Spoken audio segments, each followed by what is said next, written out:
ఉన్నతుడ మహాగణుడ గొప్ప దేవుడ సర్వశక్తిమంతుడా నీకు వందనాలు స్తుతులు స్తోత్రాలు చెల్లించుకుంటున్నాను ప్రభా. నాయనా, ఈ ఉదయకాల సమయంలో నీ బిడ్డలుగా నీ పాద సన్నిధికి మేమందరం వచ్చి ఉన్నాం. నాయనా, కూడి వచ్చినటువంటి ప్రతి ఒక్క బిడ్డను పేరు పేరున మీరు జ్ఞాపకం చేసుకోమని వారందరి కొరకు ఈ సమయంలో మీ సన్నిధిలో నేను ప్రార్థన చేస్తున్నాను.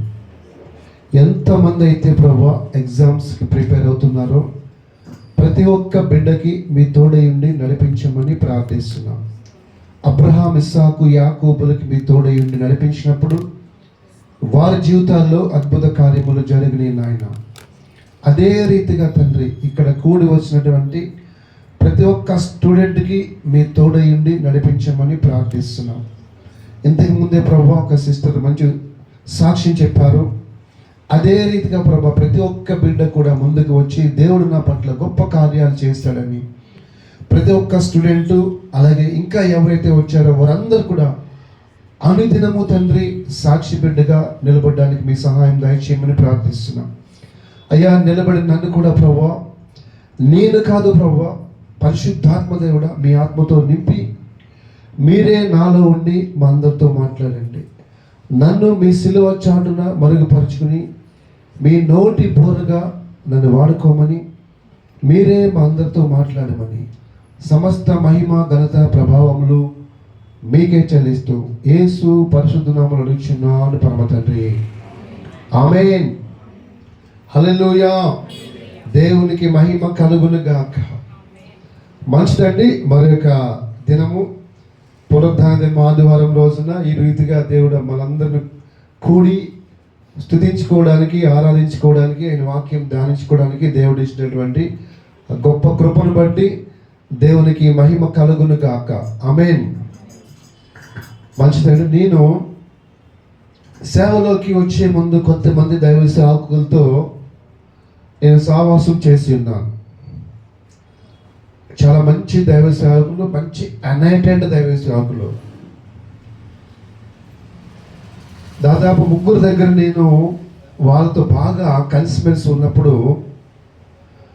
వాళ్ళ 3 కూడా ఎప్పుడు రొటీన్గా వాళ్ళ నోట్లో నుంచి ఒక మాట మాట్లాడడం నేను గమనించాను.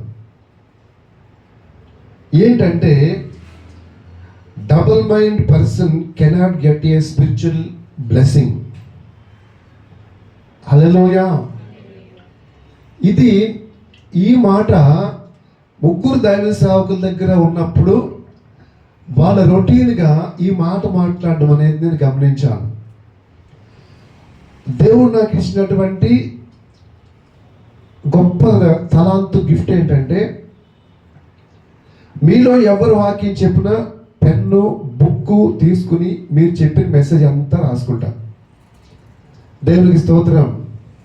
నేను పరిచర్యకి రాకముందు ఈ రీతిగా రాసుకున్న బుక్స్ ట్రాక్స్ నిండిపోయినాయి అన్నమాట, ఫుల్ అయిపోయినాయి.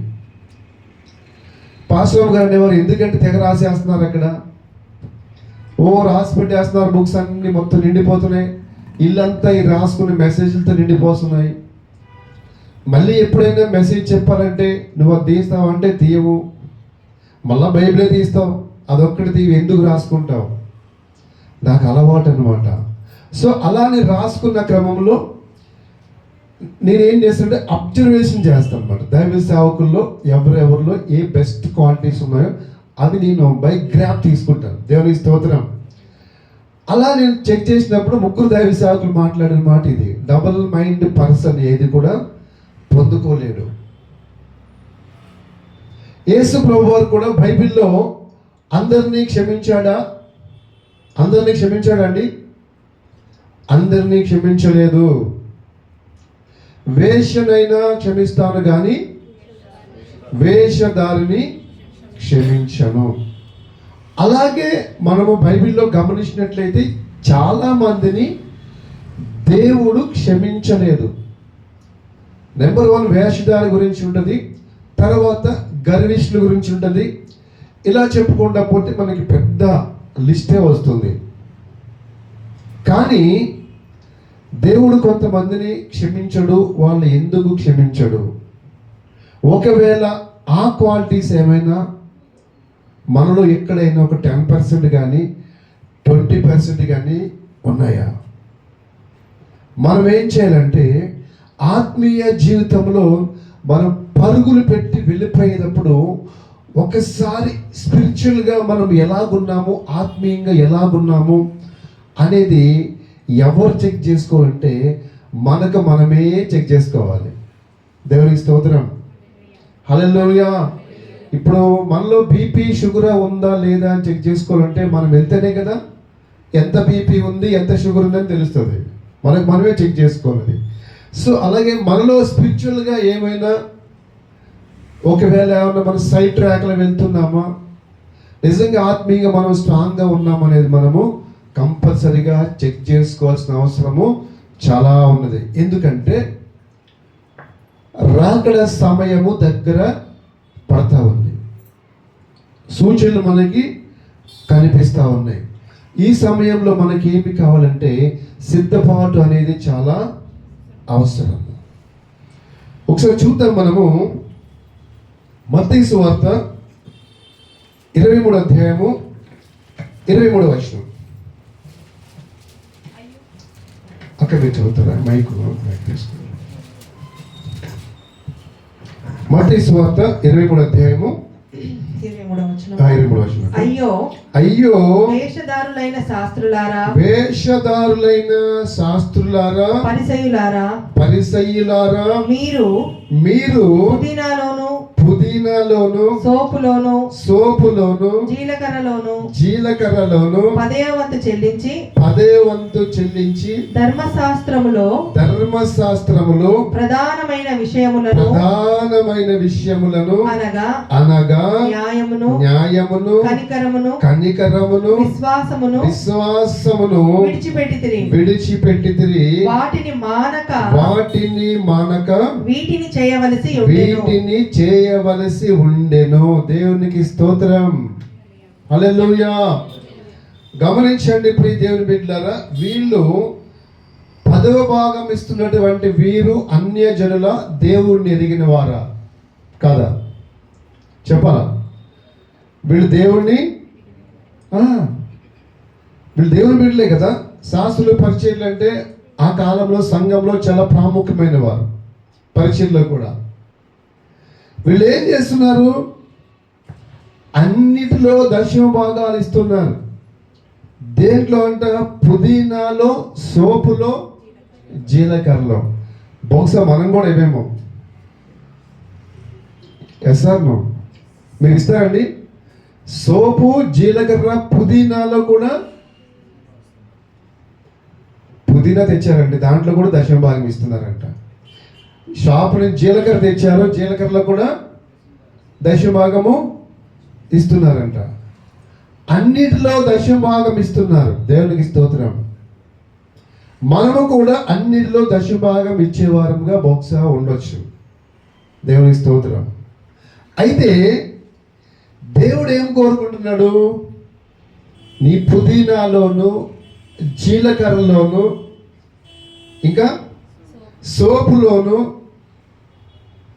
నువ్వు 10వ భాగం ఇస్తున్నావా లేదా అనేది దాని మీద ఆయన ఫోకస్ పెట్టడం లేదు. కానీ దేని మీద ఫోకస్ పెడుతున్నాడు?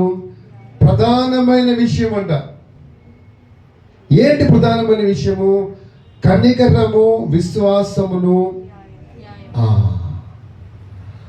అంటే ఏముండాలి అంటే నీలో మొట్టమొదటిగా కనికరం ఉండాలి, విశ్వాసం ఉండాలి, న్యాయం ఉండాలి. 10వ భాగము ఇవ్వద్దని చెప్పడం లేదు, గమనించండి. వాటిని మానక వీటిని చేయవలసి ఉండెను. అంటే 10వ భాగముతో పాటు నీలో ఏముండాలంటే దేవుడు వాక్యంలో ఏది పాటించమన్నాడో అది తప్పకుండా పాటించాలి. దేవునికి స్తోత్రం. ఓన్లీ నేను 10వ భాగం ఇస్తున్నాను అంటే సరిపోదు. వీళ్ళు 10వ భాగము ఇస్తున్నారు కదా. వీళ్ళు ఏమంటున్నాడు? అయ్యో, చూడండి, ఏదైనా జరగకూడదు జరిగినప్పుడే అయ్యో అలా జరిగిందా, అయ్యో ఇలా జరిగిందా అంటావు కదా. యేసు ప్రభు వారి నుంచి ఆయన నోటి నుంచి వచ్చిన మాట అయ్యో వేషధారులైన ఏమన్నాడు అంటే వాక్యము విని కూడా ఆ వాక్యానుసారంగా జీవించకపోతే, వాక్యం విని కూడా ఆ వాక్యాన్ని విని విడిచిపెడితే వాళ్ళని ఏమంటున్నాడంటే వేషధారులు. దేవునికి స్తోత్రం. అర్థమైంది అనుకుంటున్నాను.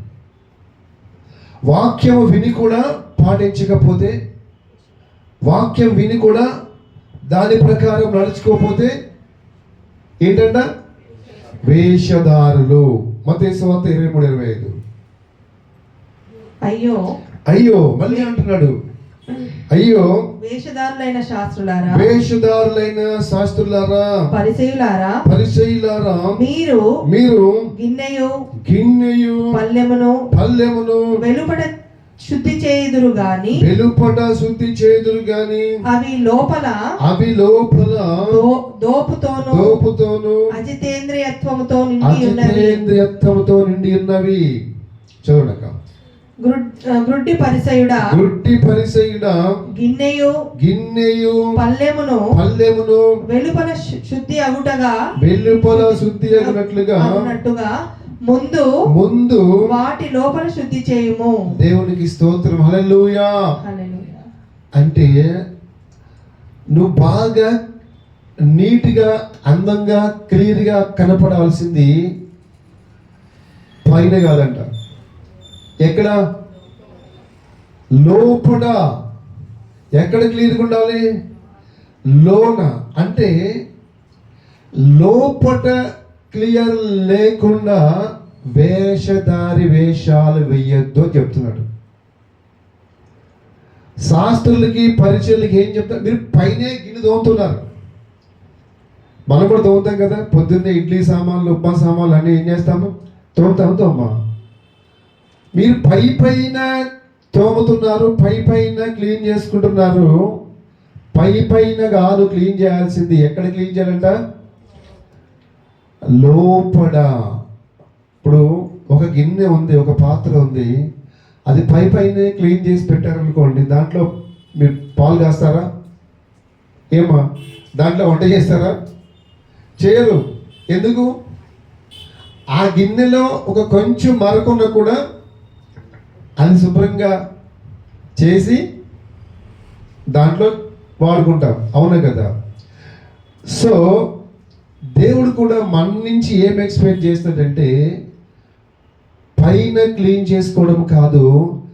ఎక్కడ క్లీన్ చేసుకోవాలంట? లోపల.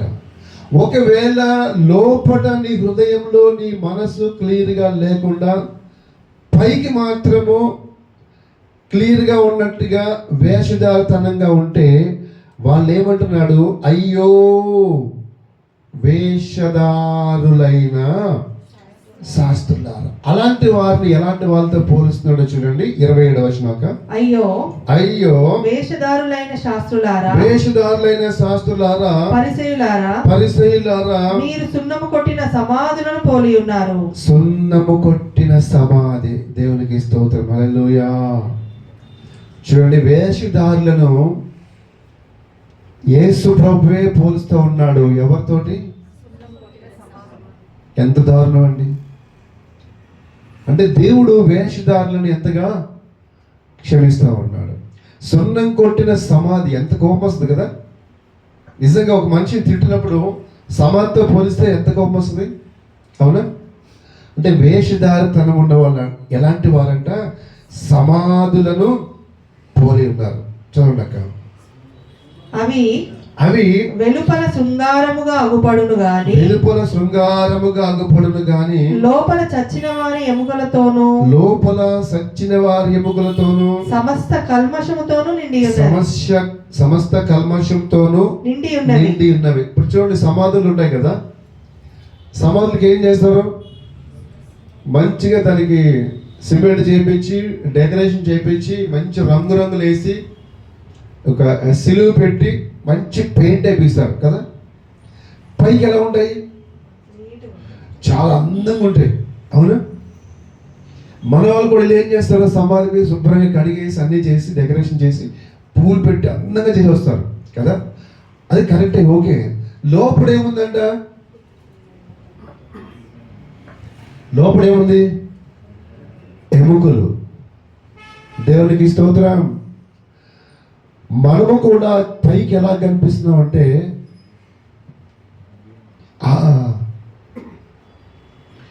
చాలా గంభీరంగా కనిపిస్తా ఉన్నాం. బ్రదర్ మంచి మాట చెప్పారు, జీకే బ్రదర్. పైకి ఎలా కనిపిస్తున్నాము? గంభీరంగా కనిపిస్తున్నాం. ఏసే అడుగుతున్నారు, లోపల సంగతి ఏంటి? లోపల సంగతి ఏంటి? దేవుని స్తోత్రం. చదవక అలాగే మీరు వెలుపల మనుషులకు నీతిమంతులుగా అగుపడుచున్నారు గాని అలాగే మీరు వెలుపల మనుషులకు నీతిమంతులుగా అగుపడుచున్నారు గాని లోపల వేషధారణతో అక్రమముతోనూ నిండి ఉన్నారు. దేవునికి స్తోత్రం. హల్లెలూయా. లేరంటారా ఇటువంటి వారు? పైకి మాత్రము ఎంతో నీతిమంతులు పరిశుద్ధులుగా కనిపిస్తూ ఉన్నారు, కానీ లోపలంతా ఎలా ఉందంట? వేషధారితనము, కుళ్ళు, కుట్ర, కుతంత్రాలు, కల్మషము ఇవన్నీ కూడా నిండి ఉన్నాయి. ఇలాంటి వాళ్ళంట వారు పరలోకం వెళ్ళరంట, ఎవరిని కూడా పరలోకము తీసుకుని వెళ్ళరంట. చూద్దామా 23:13. అయ్యో వేషధారులైన శాస్త్రులారా పరిసయ్యులారా మీరు మనుషుల ఎదుట పరలోక రాజ్యమును మూయుదురు.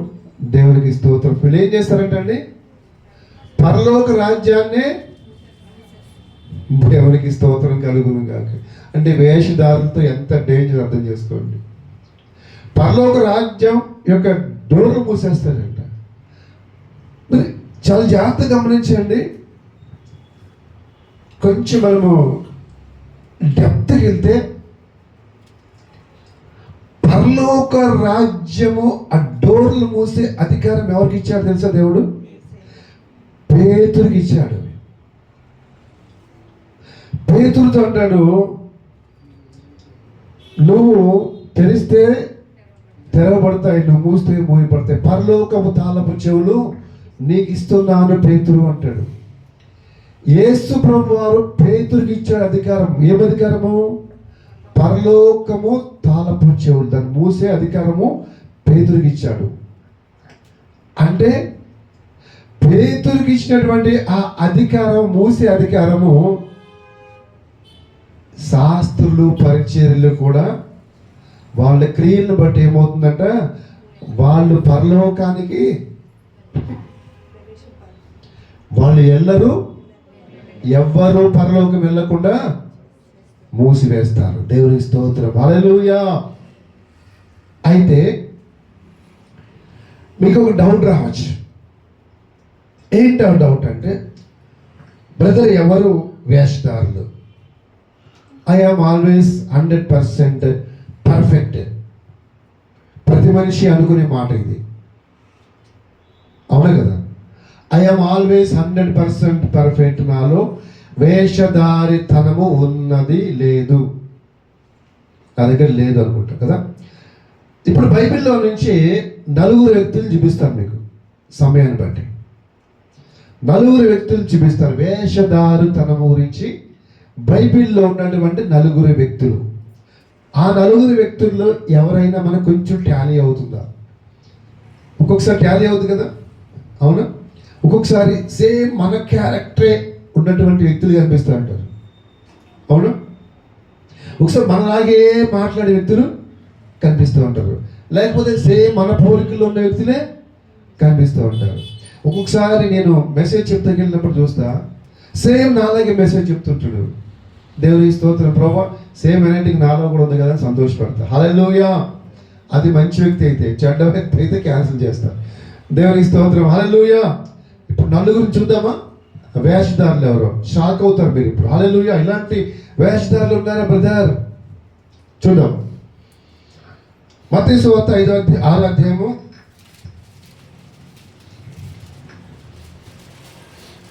5వ వచనం చదవండి. 5వ వచనం. మరియు మీరు ప్రార్థన చేయనప్పుడు వేషధారుల వలె ఉండవద్దు. దేవునికి స్తోత్రం. ఇక్కడ చూడండి, ప్రార్థన చేసే వారిలో కూడా ఎవరున్నారు? చెప్పండి అమ్మా, ఈ పక్కలతో చెప్పండి సిస్టర్. ప్రార్థన చేసే వాళ్ళు కూడా వేషధారులు అని చెప్పండి. ప్రార్థన చేసే వాళ్ళు కూడా ఎక్కడున్నారు? వేషధారులు అంటే సినిమాల్లో వేషాలు వేసేవాళ్ళు కాదు. అర్థమవుతుందండి? వాళ్ళ గురించి చెప్పట్లా. యేసు ప్రభువారు ఏం చెప్పారు? మీరు దశభాగం ఇస్తున్నారు, జీలకర్ర, పుదీనా, కొత్తిమీర అన్నిట్లో ఇస్తున్నారా నాయన అంటే ఎవరు? వాళ్ళు దేవుడు తెలిసిన వాళ్ళు. దేవుడు తెలిసిన వాళ్ళలోనే ఉన్న వేషధారితనం గురించి ఈరోజు మాట్లాడుకుంటున్నాము. సంఘములో ఉన్న వారి గురించే మాట్లాడుకుంటున్నాము, సంఘము బయట వారి గురించి కాదు. అర్థమవుతుందా? దేవుని స్తోత్రం. ఇక్కడ ప్రార్థన చేసేవారు సంఘంలో వాళ్ళ, సంఘం బయట వాళ్ళ? ఎస్. ప్రార్థన చేయనప్పుడు వేషధారుల వలె ఎందుకు? చదవడమ్మా. మనుషులకు కనబడవలెనని సమాజ మందిరములలోను వీధుల మూలలలోను నిలిచి ప్రార్థన చేయటం వారికి ఇష్టము. దేవునికి స్తోత్రం. హల్లెలూయా. అంటే సమాజంలోను బయట కొన్ని ప్రాంతాల్లో వీళ్ళు ఏం చేస్తారంటే, నేను నిజంగా కొంతమందిని చూశాను. నేను చెప్పాను కదా, నాకు అబ్జర్వేషన్ బాగా అలవాటు అనమాట. హల్లెలూయా. గ్రహిస్తారనమాట. హల్లెలూయా. అయితే కొంతమందిని చూసినప్పుడు వాళ్ళు వ్యక్తిగతంగా బయట అస్సలు ప్రార్థన ఉండదు, ఇంట్లో ప్రార్థన ఉండదు, ఇంట్లో అస్సలు ప్రార్థన చేయరు వాళ్ళు. నేను మామూలుగా జనరల్గా బయట అడుగుతా, బ్రదర్ మార్నింగ్ లేచి మీరు ప్రార్థన చేశారా, వాకింగ్ చదువుకున్నారంటే, ఎక్కడ బ్రదర్ టైం అయిపోయింది కంగారుగా వచ్చేసాను. ఇంటిలో ప్రార్థన ఉండదు. స్టేజ్ మీదకి వచ్చి మైక్ తీసుకుంటే వెనకాల చొక్కాపడి లాగుతున్నా సరే ప్రార్థన చేస్తూ ఉంటాడు. దేవునికి స్తోత్రం కలుగును గాక. హల్లెలూయా. ప్రార్థన చేసే వారిలో కూడా ఏముంది? వేషధారితనం ఉంది. వీళ్ళు ఎలా చేస్తారంట? గంటలు అవకాశం దొరికినప్పుడు ఇక లోకంలో ఉన్న అన్ని చేస్తారు. మరి ఎక్కడ చేయాలంటే ప్రార్థన? చదవండి. నీవు ప్రార్థన చేయనప్పుడు నీ గదిలోనికి వెళ్ళి తలుపు వేసి రహస్యమందున నీ తండ్రికి ప్రార్థన చేయము. అప్పుడు రహస్యమందు చూచు నీ తండ్రి నీకు ప్రతిఫలం ఇచ్చును. దేవునికి స్తోత్రం. హల్లెలూయా. ప్రియ దేవుని బిడ్డ, నిజంగా నీకు ప్రార్థనా భారం ఉందా? ప్రార్థనా భారం ఉంటే నువ్వు చేయాల్సిన పని ఏంటి తెలుసా? నువ్వు ఇంటికి వెళ్ళి నువ్వున్న ప్లేస్లో తలుపులు వేసుకుని కళ్ళు మూసుకుని నీ 2 చేతులు పైకెత్తి, దేవా నా దేశాన్ని కాపాడు, నా రాష్ట్రాన్ని కాపాడు, నా ప్రజలను కాపాడు అని నిజంగా నువ్వు నీ హృదయంలో నుంచి కన్నీటితో మోకరించి తలుపులు వేసి రహస్యమందున నీ తండ్రికి ప్రార్థన చేసినప్పుడు ఆ ప్రార్థనకి దేవుడు జవాబు అనుగ్రహిస్తాడు. దేవునికి స్తోత్రం. హల్లెలూయా. చూడండి ప్రియ దేవుని బిడ్డలారా, బైబిల్ గ్రంథంలో మనం భక్తుల్ని చూసినట్లయితే వారికి అనేకమైన కష్టాలు వచ్చినాయి, అనేకమైన బాధలు వచ్చినాయి, అనేకమైన దుఃఖం వారికి వచ్చినప్పుడు వారు చేసిన ప్రార్థన ఏంటంటే, ఎవరు కూడా పబ్లిక్గా గంటలు ప్రార్థన చేయలేదు. కానీ వారు చేసిన పని ఏంటి తెలుసా? వారు మందిరంలోనికి వెళ్ళి, గదిలోనికి వెళ్ళి యెరూషలేము వైపు చేతులు చాపి ప్రార్థన చేశారు వాళ్ళు. హల్లెలూయా. దావీదును చూసుకున్నా, దానియేలుని చూసుకున్నా, యెహెజ్కేలుని చూసుకున్నా, ఇర్మియాని చూసుకున్నా, ఎవరిని చూసినా కూడా వారు ఏం చేశారు తెలుసా? ఏకాంతముగా తన తండ్రితో కలిపి ప్రార్థన చేశారు. వేషధారి ప్రార్థన ఎక్కడ కూడా వారు చేయలేదు. మన ప్రార్థన ఎలా ఉంది? యేసు ప్రభు వారు కూడా మనము గమనించినట్లయితే అనుదినము అంటే ఆయన కొండ ఎక్కి పర్వతం మీదకి వెళ్ళి ప్రార్థన చేసేవాడు అంటే. రాత్రంతా ఎక్కడ ప్రార్థన చేసేవాడు? కొండ ఎక్కి పర్వతం మీద ఒంటరిగా ప్రార్థన చేస్తాడు. దేవుడు ఎవరి ప్రార్థనకి తొందరగా జవాబిస్తాడు తెలుసా? ఒంటరిగా కూర్చుని తన తండ్రితో ఎవరైతే మాట్లాడతారో వాళ్ళకి దేవుడు తొందరగా జవాబిస్తాడు. హల్లెలూయా. మనం గమనించినట్లయితే మరి ముఖ్యంగా యాకోబు ప్రార్థన చేయలేదంటే, యాకోబు అనేక సార్లు ప్రార్థన చేశాడు, కానీ తన జీవితానికి టర్నింగ్ పాయింట్ రావాలనుకున్నప్పుడు ఏం చేశాడు తెలుసా? భార్యని, పిల్లల్ని అందరినీ తీసుకెళ్ళి దూరంగా పెట్టేశాడు. ఒంటరి అయిపోయి కూర్చున్నాడు అక్కడ. నా లైఫ్ చేంజ్ కావాలా, ఇప్పుడు దాకా నేను చేసింది చాలు. దేవునికి స్తోత్రం, హల్లెలూయా. పోయి దేవుని బిడ్డ, వేషధారి ప్రార్థన వలన ఉపయోగం ఉండదు, కానీ నిజంగా మన జీవితాలు టర్న్ అవ్వాలంటే ఏం కావాలంటే ఒంటరి ప్రార్థన కావాలా. ఒంటరిగా ఆయన సన్నిధిలో కూర్చుని గోచాడినప్పుడు దేవుడు తప్పకుండా అద్భుతం చేస్తాడు. హల్లెలూయా. మన ప్రార్థన ఎలా ఉందో మరి చదవండి, కంట్రీషన్ చదవండి. 7వ వచనం. మరియు మీరు ప్రార్థన చేయనప్పుడు అన్య జనుల వలె వ్యర్థమైన మాటలు వచ్చింపవద్దు. విస్తరించి మాట్లాడుట వలన తమ మనవి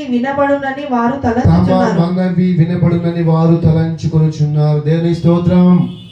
కొంతమంది ప్రార్థన చేస్తే విస్తారంగా ఉంటుంది, ఎక్కడెక్కడికో వెళ్ళిపోతుంటారు. దేవుని స్తోత్రం. అసలు అక్కడ దేవుడి సన్నిధి ఉండదు, దేవుడి అభిషేకం ఉండదు, దేవుడితో కనెక్షన్ ఉండదు. ఈ లోకంలో తిరుగుతూ ఉంటారు. దేవుని స్తోత్రం. దానికి జవాబు వస్తుందా అంటే జవాబు రాదు. దానియేలంట ప్రార్థనకు మోకరించగానే ఎవరు వచ్చారంట? దానియేలు ప్రార్థనకి మోకరించగానే దూత వచ్చింది. దూత వచ్చి అంటది కదా, దానియేలు నీ ప్రార్థన వినపడినది. దానియేలు గ్రంథంలో చూస్తే కొన్ని బైబిల్ చదివినప్పుడు నాకు అసలు ఎట్లా ఉంటుందంటే ఒళ్ళంతా పులకరించిపోతూ ఉంటుంది. దానియేలు నీ ప్రార్థన, ఇంకా దానియేలు ప్రార్థన చేయలేదు. దానియేలు ప్రార్థనకి మోకరించి 2 చేతులు ఎత్తి ప్రార్థన ప్రారంభించగానే దూత వచ్చింది. ఎందుకో తెలుసా? దానియేలులో వేషధారితనం లేదు. దేవుని స్తోత్రం, హల్లెలూయా. ప్రార్థనలో వేషధారులు ఉన్నారా? నెంబర్ 2 మత్తయి సువార్త 6:16. మీరు ఉపవాసము చేయనప్పుడు వేషధారుల వలె దుఃఖముఖములై ఉండకుడి. దేవునికి స్తోత్రం, హల్లెలూయా. ఎంతమంది పాజిటివ్ ప్రేయర్ చేస్తారండి? దేవునికి స్తోత్రం. ఉపవాసం ఉండే వాళ్ళు కూడా ఎవరున్నారండి? ఉపవాసం ఉండే వాళ్ళు కూడా వేషధారులు ఉన్నారు. అక్క ఈరోజు ఉపవాసం ఉన్నాను, అక్క ఈరోజు ఉపవాసం ఉన్నాను చెల్లి, హల్లెలూయా. ముఖం పీకిపోయి నీరసంగా డల్గా పెట్టుకుని దేవుని స్తోత్రం. సరే ఉపవాసం ఉన్నావు, కానీ లోకంలో ముచ్చట్లన్నీ కావాలి, అవునా? ఉపవాసం ఉన్నావు, టీవీ సీరియల్ చూస్తూ ఉంటాం. ఉపవాసం ఉన్నావు, గంటల వాట్సాప్ చూస్తూ ఉంటాం. ఉపవాసం ఉంటాం, ఫేస్బుక్లో గంటలు గడుపుతూ ఉంటాం. వాస్తవంగా నిజమైనటువంటి వేషధారణ ఇదే. అర్థమవుతుందండి? సినిమా వాళ్ళు వేసే వేషధారణ అది నిజంగా వేషధారణ కాదు. వాళ్ళు చేసేది ఏంటంటే కూటి కోసం కోటి విజులు అంటారు కదా, దానికోసం చేస్తున్నారు వాళ్ళు. కానీ యాజ్ ఎ క్రిస్టియన్ అయి ఉండి దేవుణ్ణి నమ్ముకుని వాక్యం వింటూ కూడా ఇప్పుడు ఎలాగున్నారంటే వేషధారితనముగా ఉంటున్నారు. ప్రార్థనలో వేషధారితనం చూసాము, ఇక్కడ ఉపవాసంలో కూడా వేషధారితనంలో ఉన్నారు. దీనివల్ల ఉపయోగం ఉంటుందా? వేషధారితనం వల్ల ఉపయోగం ఉంటుందా? వేషధారి ప్రార్థన వల్ల ఉపయోగం ఉండదు. వేషధారి ఉపవాసం వల్ల ఉపయోగం ఉండదు. చదవక 16. మీరు ఉపవాసం చేయనప్పుడు వేషధారుల వలె దుఃఖముఖులై ఉండకూడదు. తాము ఉపవాసం చేయుచున్నట్లు మనుషులకు కనబడవలనని వారు తమ ముఖములను వికారము చేసుకొందురు. వారు తమ ఫలము పొంది ఉన్నారని నిశ్చయముగా మీతో చెప్పుచున్నాను. దేవునికి స్తోత్రం. హల్లెలూయా. నువ్వు కడుపు మార్చుకుని ఉపవాసం ఉంటే దేవుడు దానికి ప్రతిఫలము తప్పకుండా ఇస్తాడంట. కానీ ఎందుకు వేషధారితనం? ఎందుకు? నేను ఉపవాసం ఉన్నాను అని నలుగురికి చెప్పి మొఖం డల్గా ఏలాడేసి, మమ్మీ ఈరోజు ఉపవాసం ఉన్నాను మమ్మీ, నేను డాడీ ఈరోజు ఉపవాసం ఉన్నాను డాడీ. దేవుని స్తోత్రం. నిజమైన ఉపవాసము ఏంటి తెలుసా? నువ్వన్నీ మానేస్తున్నావు, సంతోషం. నిజమైన ఉపవాసం అంటే నీవు ఆయనతో ఏకమైపోవాలి సన్నిధిలో. మధ్యలో ఏది ఉండకూడదు. ఇంకా నీ కంప్లీట్ సమయం అంతా కూడా ఎవరికి కేటాయించాలంటే యేసయ్యకి మాత్రమే కేటాయించాల. అర్థమవుతుందండి?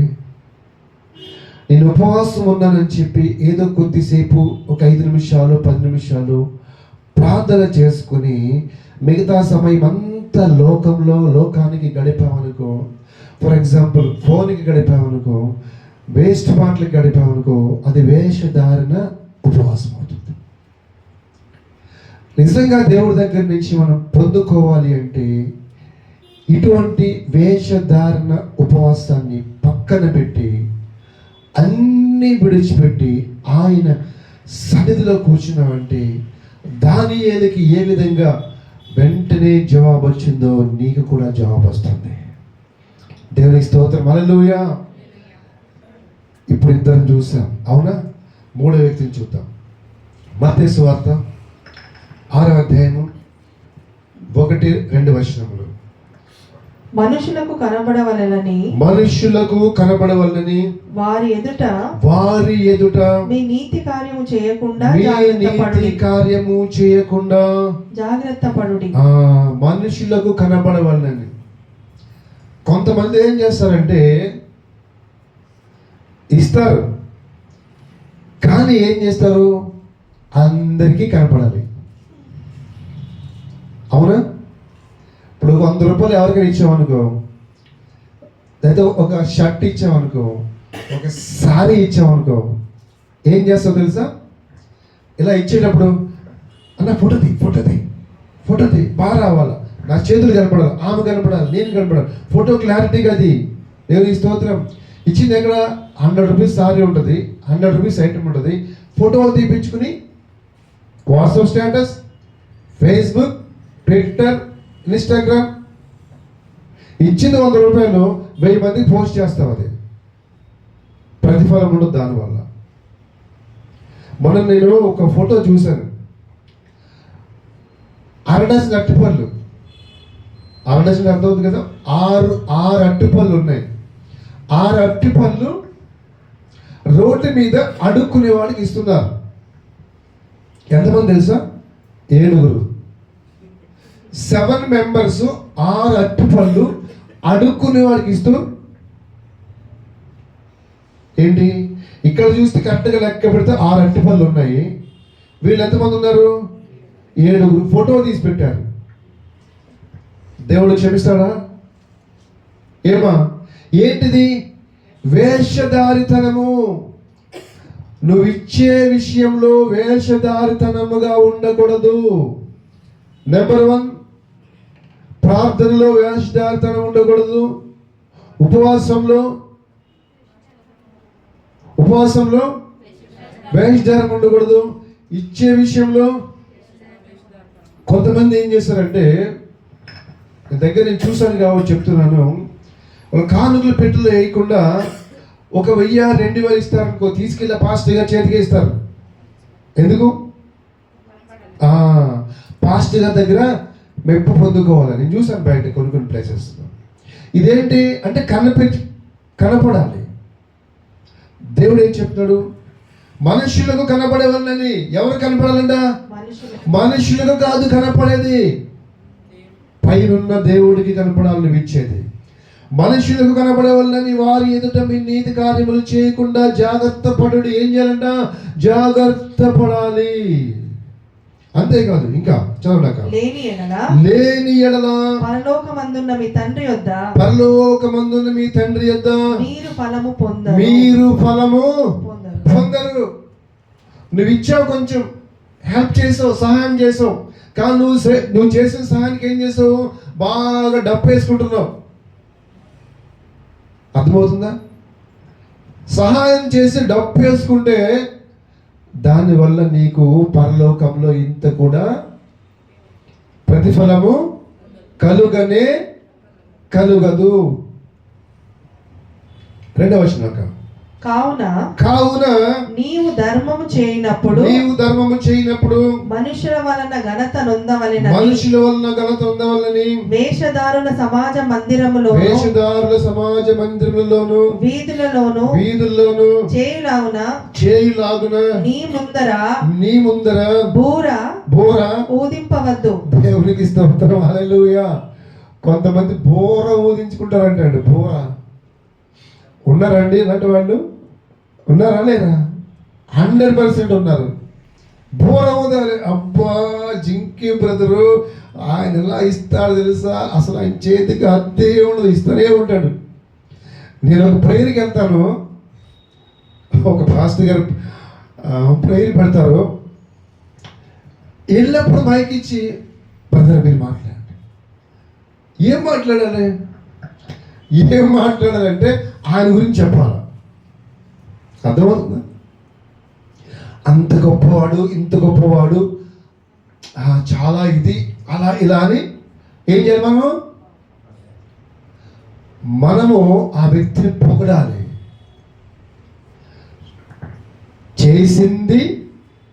చేసింది ఘోరంతా, చెప్పుకునేది కొండంత. అలా ఉంది పరిస్థితి. ఇది దేవుడికి ఇష్టం ఉండదు. నువ్వు ధర్మము చేయనప్పుడు ఏం చేయాలంట? బోర ఊదించుకోవద్దంట. పదే నేనే చేశా, నేనే ఇచ్చా, నేనే సహాయం చేశా, వాడు నేనే తీసుకొచ్చే పైకి. ఇంకొక మాట ఉంటుంది, ఏంటంటే నీ కుడి చేస్తూ చేసిన ధర్మం అంట ఎవరు తెలియకూడదు. ఎస్, ఈ వచనాలన్నీ కూడా అమ్మ గుర్తుపెట్టుకోండి. ఇది బయట సమాజానికి దేవుడు చెప్పడం లేదు. ఇప్పుడు మనం చదువుకున్న మత్తయి సువార్త ఇవన్నీ కూడా సంఘానికే దేవుడు చెప్తా ఉన్నాడు. ఆల్రెడీ దేవుణ్ణి ఎరిగిన బిడ్డలకి ఈ మెసేజ్, బయట వాళ్ళకి కాదు, వాళ్ళకి తెలీదు. ఇప్పుడు ప్రార్థనలో వేషధారులు ఉన్నారని దేని గురించి? సంఘం గురించి. ఉపవాసంలో వేషధారులు ఉన్నారనేది ఎవరి గురించి? సంఘం గురించి. ఇచ్చే విషయంలో వేషధారులు ఉన్నారనేది ఎవరి గురించి? సంఘం గురించి. ఇంకొకరు చివరిగా 4వది, ఎదుటి వారిని చూసే విషయంలో కూడా వేషధారులు ఉంటారు.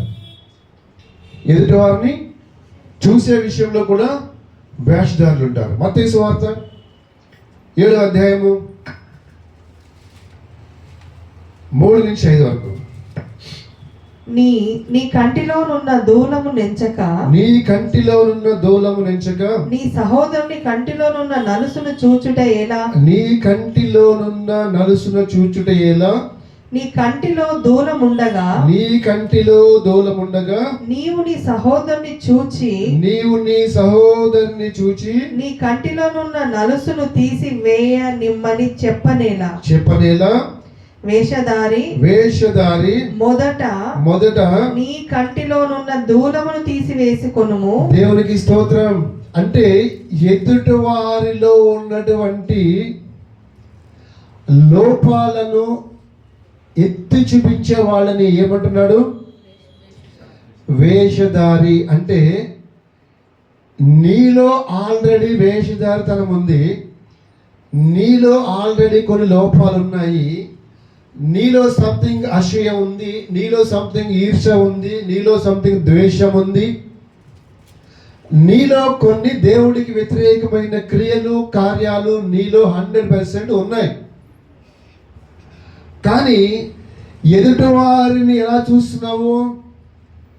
వాడేదో నేరస్తుడిలాగా, వాడేదో తప్పుడు మనుషులాగా, వాడేదో పాపాత్ముడిలాగా, వాడేదో చెడ్డవాళ్ళలాగా, వాడేదో దుష్టుల్లాగా చూస్తున్నావు. అంటే నీలో కొన్ని లోపాలు పెట్టుకుని వేరే వాళ్ళ లోపాలు ఎత్తి చూపిస్తే దాన్ని ఏమంటున్నాడంటే వేషధారి. అర్థమవుతుందండి? 100% ఏ ఒక్కరు కూడా పెర్ఫెక్ట్ కానే కాదు ఈ భూమి మీద. నమ్ముతారా? అది నేను చెప్పట్లేదు, బైబిల్ చెప్తుంది. ప్రసంగి గ్రంథము 7వ అధ్యాయంలో స్పష్టంగా రాయబడింది. నీతిమంతుడు లేడు, ఒక్కడను లేడు, ఎవరు లేరు. కాబట్టి మనము ఎదుటి వారిని ఏ విధంగా చూస్తున్నాం అనేది చాలా ఇంపార్టెంట్.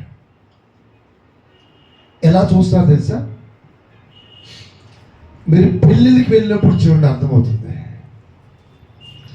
అక్క మంచిగా చందన బదర్స్, బొమ్మన బదర్స్ చీర కట్టుకుని బాగా బంగారం వేసుకుని బాగా వస్తుంది అనుకో, ఏం చేస్తారు? అక్క బాగున్నావా? ఎక్కడికి ఉన్నావు అక్క? చీర చాలా బాగుంది అక్క. అవునా?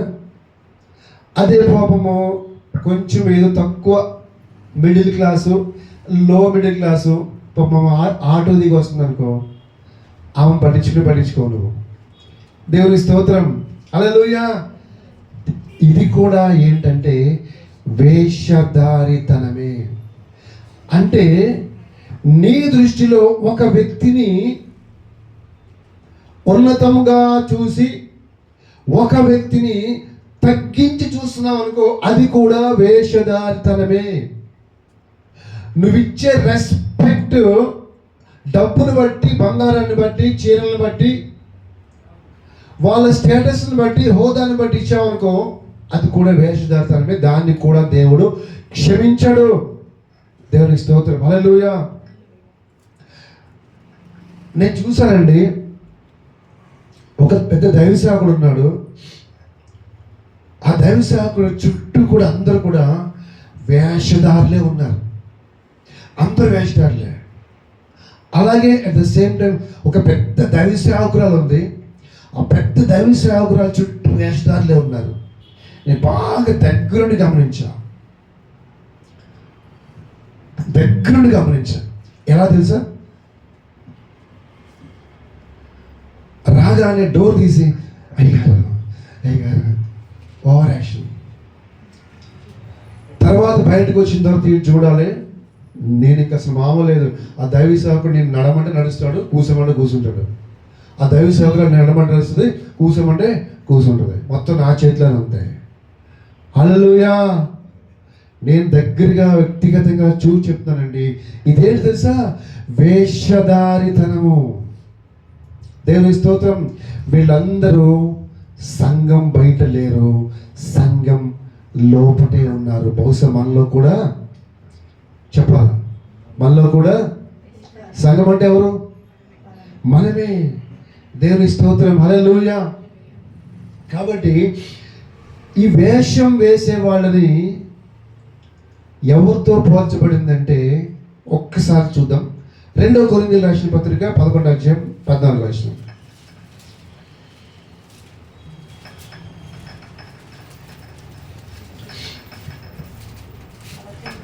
2 కొరింథీయులకు రాసిన పత్రిక 11వ అధ్యాయం 14వ వచనం. ఇది ఆశ్చర్యము కాదు. సాతాను తానే వెలుగుదూత వేషము ధరించుకొనుచున్నాడు. దేవునికి చెప్పండి, స్తోత్రం కలుగును గాక. అంటే వేషం వేసే వాళ్ళు దేంతో పోల్చాడు? ఇక్కడ గమనించినట్లయితే వాడు వెలుగు దూత వేశాడు, మనం ఇంకో దూత వేస్తాం. దేవునికి స్తోత్రం. మనం వేసే వేషం ఏంటి తెలుసా? ఆత్మీయ సహోదరి వేషం. అర్థమవుతుందా? ఆత్మీయ సహోదరుడి వేషం. ఎంతో ఆత్మీయంగా ఏం చేస్తాము కదా. అంటే ఎందుకు వేశ్యనైనా క్షమిస్తాను కానీ వేషధారులను క్షమించను అన్నాడంటే వేషధారితనం అనేది డైరెక్ట్గా సాతాన్ని అట్రాక్ట్ చేస్తుంది. అది సాతాను యొక్క లక్షణం. కాబట్టి సంఘంలో ఏముండకూడదంటే వేషధారితనం ఉండకూడదు. నెంబర్ 1, నీ ప్రార్థనలో వేషధారం ఉండకూడదు. నెంబర్ 2, ఉపవాసంలో వేషధారితనం ఉండకూడదు. నెంబర్ 3, ఎవరికైనా ఇచ్చినప్పుడు వేషధారితనం ఉండకూడదు. నెంబర్ 4, ఎదుటి వారిని చూసే విషయంలో వేషధారితనం అనేది ఉండకూడదు. ప్రియ దేవుని బిడ్డలారా, మరి ఇందులో ఏదైనా మనకి హృదయానికి, మన మనసుకి, మన తలంపులకి కానీ ఎక్కడైనా మనకి మీరు అనొచ్చు, బ్రదర్ లేదు బ్రదర్, ఈ 4 విషయాల్లో నేను పర్ఫెక్ట్గానే ఉన్నాను బ్రదర్ నువ్వు అనుకోవచ్చు. కానీ ఇంకా చాలా విషయాలు ఉన్నాయి, అన్నీ చెప్పడానికి మనకి టైం సరిపోదు. కాబట్టి ఇంకా వేరే విషయంలో మనం వేషధారిగా ఉండొచ్చు. ఫర్ ఎగ్జాంపుల్, నువ్వు మీ ఇంట్లో వారిని ప్రేమిస్తున్నావు, బయట వారిని ప్రేమించలేకపోతున్నావు. అది కూడా వేషధారితనమే. ఎందుకు వేషధారితనం అంటే నిన్ను వలే నీ పొరుగు వారిని ప్రేమించమని దేవుడు చెప్పాడు. నువ్వు ఇంట్లో వారిని ప్రేమించగలుగుతున్నావు కానీ పొరుగు వారిని ప్రేమించలేకపోతున్నావు. అది కూడా వేషధారితనమే. ఫర్ ఎగ్జాంపుల్, నీ దగ్గర సమృద్ధిగా ధనం ఉంది, డబ్బులు ఉన్నాయి, అమౌంట్ ఉంది. ఎదుటి వ్యక్తి ఒక కష్టంలో ఉన్నాడు.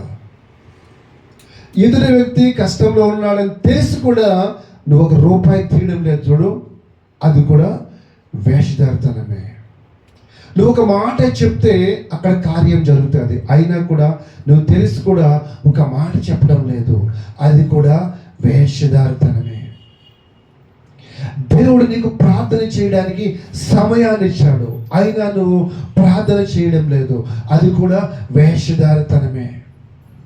దేవుడు వాక్యం చదవడానికి నీకు సమయాన్ని ఇచ్చాడు, అయినా నువ్వు వాక్యం చదవడం లేదు, అది కూడా వేషధారితనమే. అలాగా అనేకమైనవి ఉంటాయి. ప్రియ దేవుని బిడ్డ, ఒకవేళ ఈరోజు ఎందుకు దేవుడు మనతో స్పష్టంగా మాట్లాడుతున్నాడు? బైబిల్లో ఒక మాట ఉంటుంది, అతిక్రమం దాచిపెట్టేవాడు వద్దలుడు కానీ దాన్ని ఒప్పుకొని విడిచిపెట్టేవాడు మేలు పొందుకుంటాడు, దీవించి పడతాడు, ఆశించి పడతాడు. ఒకసారి అందరం కళ్ళు మూసుకుని ప్రార్థన చేసుకుందాం.